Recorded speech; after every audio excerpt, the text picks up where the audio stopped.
Sir, അടുത്തിടെ നമ്മുടെ സംസ്ഥാനം പങ്കെടുത്ത വേൾഡ് ഇക്കണോമിക് ഫോറത്തിൽ സംസ്ഥാനത്തിന്റെ വ്യവസായ സൗഹൃദ അന്തരീക്ഷം ലോകത്തിന് പരിചയപ്പെടുത്തിയത് അതുവഴി നമ്മുടെ സംസ്ഥാനത്തെ വ്യവസായ മേഖലയ്ക്ക് വളർച്ചയിലേക്ക് എന്തൊക്കെ സംഭാവനകളാണ് സാർ ലഭ്യമായത് എന്നതിനെ സംബന്ധിച്ച് വിശദീകരിക്കാമോ? ഒരു മിനിറ്റ് മിനിസ്റ്റർ ചോദ്യകർത്താവ് ചോദിക്കുമോ ചെയറിനോട് കുറച്ച് പൊളൈറ്റ്നെസ് ഒക്കെ ആവാം. ബഹുമാനപ്പെട്ട മിനിസ്റ്റർ. സാർ, ബഹുമാനായ അംഗം ചോദിച്ച വളരെ പ്രസക്തമായ ചോദ്യമാണ്. ലോക സാമ്പത്തിക ഫോറത്തിൽ കഴിഞ്ഞ തവണയാണ് നമ്മൾ ഔദ്യോഗികമായ ഒരു ഡെലിഗേഷൻ പങ്കെടുക്കുന്നത്. അതുവഴി ഇപ്പോൾ അവിടെ നടക്കുന്ന സംവിധാനത്തിൽ നാം കാണുന്നത് നെറ്റ്വർക്കിംഗ് കഴിയുന്ന എല്ലാവരെയും കാണാൻ പറ്റുന്ന ഒരു സിംഗിൾ പോയിന്റ് എന്ന നിലയിലാണ് ദാവോസിൽ നമ്മൾ പങ്കെടുത്തത്. കഴിഞ്ഞ തവണ പോകുമ്പോൾ തന്നെ വ്യക്തമാക്കിയിരുന്നു, ഇത്തവണ നമ്മൾ EOE, MOU, LOE ഇതിനകത്തൊന്നും കേന്ദ്രീകരിക്കില്ല. കാരണം തിരിച്ചു വരുമ്പോൾ തന്നെ കേരള ആയതുകൊണ്ട് ആദ്യം ചോദിക്കാമെന്ന് എത്ര MOU ഒപ്പുവെച്ചു. ഇതൊരു മാളിൽ പോയിട്ടോ സൂപ്പർ മാർക്കറ്റിൽ പോയിട്ടോ ഒരു 10 MOU, 2 LOE, ഒരു 3 EOE എടുക്കൂ എന്ന് പറയുന്ന പോലെയല്ല. നമുക്ക് കേരളത്തെ ഒന്നും കൂടി വിസിബിൾ ആക്കണം, കേരളത്തിൻ്റെ പൊട്ടൻഷ്യൽ ലോകത്തിന് മുൻപിൽ അവതരിപ്പിക്കണം. അതായിരുന്നു കഴിഞ്ഞ വർഷത്തെ നമ്മുടെ ആനുവൽ കോൺഫറൻസിനകത്ത് നമ്മൾ പങ്കെടുത്തപ്പോൾ പ്രധാനപ്പെട്ട ഉദ്ദേശം. അതോടൊപ്പം അതിൻ്റെ തൊട്ടുപുറകെ വരുന്ന ഇൻവെസ്റ്റ് കേരള ഗ്ലോബൽ സബ്മിറ്റിലേക്ക് അവിടെ നിന്ന് പരമാവധി ഇൻവെസ്റ്റേഴ്സിനെ ഇങ്ങോട്ട് കൊണ്ടുവരാൻ കഴിയുമോ, ഈ 2 ഉദ്ദേശങ്ങളായിരുന്നു കഴിഞ്ഞ വർഷം പങ്കെടുത്തപ്പോൾ നമുക്കുണ്ടായിരുന്നത്. അതിൽ നന്നായി വിജയിക്കാൻ കഴിഞ്ഞു. കേരളം കുറേ കൂടി വിസിബിളായി. ഈ വർഷം പങ്കെടുത്തപ്പോൾ ഈ വർഷം എന്നെ കൂടാതെ chief secretary, principal secretary industries, അതുപോലെ MD KSIDC ജനറൽ മാനേജർ, ഇത്രയും ആളുകളാണ് ഇതിനകത്ത് പങ്കെടുത്തത്. ഇത്തവണ പങ്കെടുത്തപ്പോൾ നമ്മൾ പ്രധാനമായിട്ടും EOE ബന്ധപ്പെട്ടുള്ള കുറച്ച് ശ്രമങ്ങളാണ് നടത്തിയത്. ഇന്ത്യ പവലിയൻ എന്ന് പറഞ്ഞ പൊതു സംവിധാനമുണ്ട്. അതിലാണ് കഴിഞ്ഞ വർഷം നമ്മൾ അതിനകത്തൊരു മുറി തന്നെയാണ് 10 കോടി രൂപയാണ് അതിന് ഇന്ത്യ ഗവൺമെൻറ് കൊടുക്കേണ്ടത്. കഴിഞ്ഞ നമ്മൾ നെഗോഷിയേറ്റ് ചെയ്ത് 7.5 കോടിക്ക് അവസാനിപ്പിച്ചു. ഇത്തവണ 10 കോടി ആദ്യം കൊടുത്തതിന് ശേഷമാണ് നമുക്കൊരു ചെറിയ സന്ദർഭമാണ് നൽകിയത്. എന്നാൽ കഴിഞ്ഞ തവണത്തെ അനുഭവം നമ്മൾ ഈ ഡിസ്കഷൻ നടത്തിക്കൊണ്ടിരിക്കുമ്പോൾ തന്നെ പുറത്തിറങ്ങുന്ന ഇൻവെസ്റ്റേഴ്സിനെ അപ്പുറത്തും ഇപ്പുറത്തൊക്കെയുള്ള സ്റ്റേറ്റിൻ്റെ ആളുകൾ പതുക്കെ അങ്ങോട്ടും വിളിക്കും. അപ്പോൾ നമ്മളിവിടുന്ന് നിങ്ങൾക്ക് 10% ലീസ് ആദ്യം നൽകിയാൽ മതി എന്ന് പറഞ്ഞു പോകുമ്പോഴായിരിക്കും അപ്പുറത്ത് 1 രൂപയ്ക്ക് ആവശ്യത്തിന് സ്ഥലം കൊടുക്കുന്നത്. അതുകൊണ്ട് ഇത്തവണ നമ്മൾ അവിടെ ഒരു മുറി ഔദ്യോഗികമായി നിലനിർത്തി തന്നെ മറ്റ് ചില ആന്ധ്രാപ്രദേശൊക്കെ ഒരു ഹോട്ടലിൻ്റെ ഫ്ലോർ മുഴുവൻ എടുത്തിട്ടാണ് ചെയ്യുന്നത്. സാർ, നമ്മൾ പ്രത്യേകമായിട്ടുള്ള മറ്റൊരു പവലിയൻ കൂടി നടത്തിയിരുന്നു. നല്ല രീതിയിൽ നമുക്ക് അതിനകത്ത് EOEകളിലേക്ക് എത്തിക്കാൻ കഴിഞ്ഞു. ഏകദേശം $14 ബില്യൺ $1,18,000 കോടി രൂപയുടെ താൽപ്പര്യപത്രങ്ങൾ ഒപ്പുവയ്ക്കാൻ കഴിഞ്ഞു എന്നുള്ളത് നമുക്ക് എല്ലാവർക്കും അഭിമാനിക്കാൻ കഴിയാവുന്നതാണ്. അതിന് പ്രധാനപ്പെട്ട ഒന്നിപ്പോൾ ANSR, നിങ്ങളത് എല്ലാവർക്കും സൈറ്റ് നോക്കി അറിയാൻ കഴിയുന്നതാണ്. ലോകത്തിലെ ഏറ്റവും വലിയ GCC നിർമ്മാതാക്കളാണ്, ഗ്ലോബൽ കേപ്പബിലിറ്റി സെൻറ്റർ. അവരാണ് 250ഓളം GCCകൾ ലോകത്ത് നിർമ്മിച്ചിട്ടുണ്ട്. 500 ഫോർച്യൂൺ കമ്പനികൾ, 500 കമ്പനികൾ അവരുടെ സ്ഥാപനങ്ങൾ പ്രവർത്തിക്കുന്നുണ്ട്. അവർ 2 ഗ്ലോബൽ സിറ്റി, ഒന്ന് തിരുവനന്തപുരത്തും മറ്റൊന്ന് കൊച്ചിയിലും, അടുത്ത ഘട്ടമായി കോഴിക്കോടും, അങ്ങനെ ഗ്ലോബൽ സിറ്റി നിർമ്മിക്കുന്നതിനുള്ള താല്പര്യപത്രം ഒപ്പുവെച്ചിട്ടുണ്ട്. നമ്മുടെ ചെറുപ്പക്കാർക്ക് ഇവിടെ തന്നെ ജോലി ലഭിക്കാൻ അത് സഹായകരമായിരിക്കും എന്നാണ് പ്രതീക്ഷിക്കുന്നത്. അതുപോലെ തന്നെയാണ് ഡാറ്റാ സെൻറ്റർ സിഫി ടെക്നോളജീസ് 1000 കോടിയുടെ ഒപ്പുവെച്ചിരുന്നു. പ്രധാനപ്പെട്ട ഒന്നാണ് സാർ കാനീസ് ഇൻ്റർനാഷണൽ, അത് സ്വിറ്റ്സർലൻഡ് കമ്പനിയാണ്. 2500 കോടിക്കാണ് എയറോസ്പേസ് എനർജിയുടെ കാര്യത്തിൽ ഒപ്പുവെച്ചിട്ടുള്ളത്. രാംകി ഇൻഫ്രാസ്ട്രക്ചർ 6000 കോടിയുടെ ഇക്കോ ടൗൺ വികസനം, സംയോജിത വ്യവസായ പാർക്കുകൾ 6000 കോടിയുടെ ഇവർ ഒപ്പുവയ്ക്കുമ്പോൾ തന്നെ 60,000 കോടി അതുവഴി ഇൻഡയറക്റ്റ് ആയിട്ട് ഇൻവെസ്റ്റ്മെൻറ്റ് വരാം എന്നുള്ള ധാരണയും എത്തിയിട്ടുണ്ട്.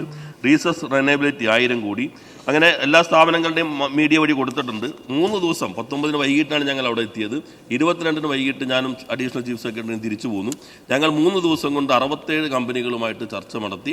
പൂർണ്ണമായിട്ടും വിജയകരമായിട്ടുള്ള ഒരു സംവിധാനമായിരുന്നു. ഇതിൻ്റെ തുടർ നടപടിയും നമുക്ക് സ്വീകരിക്കാൻ കഴിയും. തിരിച്ച് സാർ, ഞങ്ങൾ കൊച്ചിയിൽ 4 മണിക്ക് വന്നിറങ്ങി.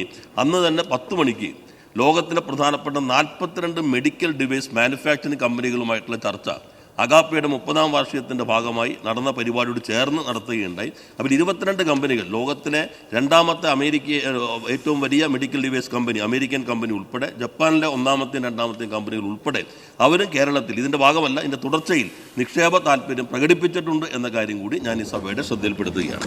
സെക്കൻഡ് ക്വസ്റ്റ്യൻ സാർ, ഇന്ത്യയിലെ തന്നെ ഏറ്റവും മികച്ച വ്യവസായ സൗഹൃദ അന്തരീക്ഷം സൃഷ്ടിച്ചത് വഴി നമ്മുടെ സംസ്ഥാനത്ത് പുതുതായി കൊണ്ടുവരുവാൻ കഴിഞ്ഞ വൻകിട നിക്ഷേപങ്ങൾ എന്തൊക്കെയാണ് എന്ന് വിശദീകരിക്കാം?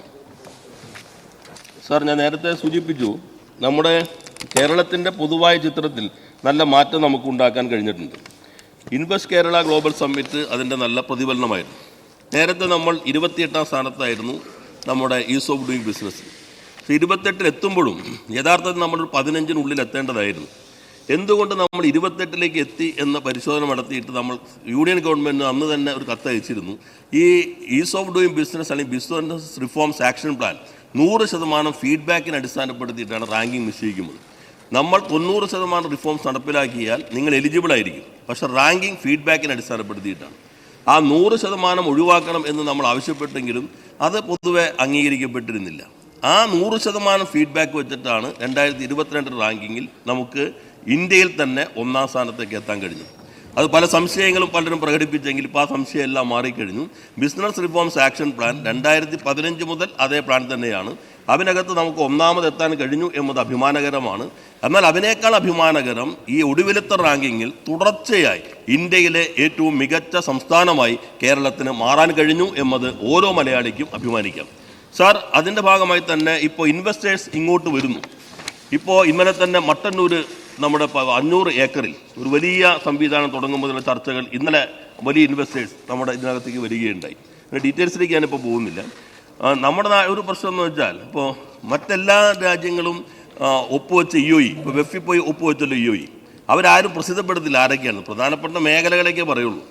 നമ്മൾ പിന്നെ ഇവിടുത്തെ ഒരു അവസ്ഥ കാരണം നിങ്ങൾ എന്തിനു പോയി, എവിടെ പോയി, എന്ന് കിട്ടിയെന്നുള്ളത് കൊണ്ട് ഇത് അപ്പം തന്നെ പ്രസിദ്ധപ്പെടുത്തുമ്പോൾ നമുക്ക് അപകടം അറിയാം.